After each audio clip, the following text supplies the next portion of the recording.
కొంతమంది అసలు వారాహి అమ్మవారు అంటే ఎవరండి? పురాణాల్లో ఎక్కడైనా అమ్మవారి గురించి ఉందా అని అడిగారు. పురాణాల్లోనూ, తంత్రశాస్త్రంలోనూ అమ్మవారికి సంబంధించినవి ఎన్నో రహస్యాలున్నాయి. అందులో బ్రహ్మాండ పురాణంలో లలితోపాఖ్యానము అని ఉంది. అంటే లలితాదేవి చరిత్ర.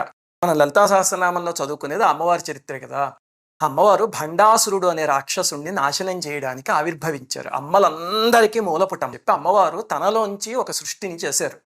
అప్పుడు అమ్మవారి హృదయంలోంచి బాలాత్రిపుర సుందరీదేవి పుట్టారు, చిన్న అమ్మవారు.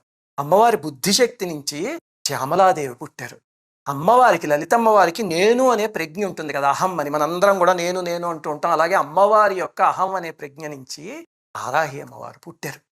అప్పుడు వారాహి అమ్మవారికి కిరిచక్ర రథాన్ని ఇచ్చారు. సైన్యాధ్యక్షురాలిగా నియమిస్తే అమ్మవారు వెళ్ళి విషంగుడు అనే రాక్షసుణ్ణి సంహరించారు. లలితాదేవి, కామాక్షిదేవి ఎలాంటి దేవతో వారాహి మాత అలాంటి దేవత.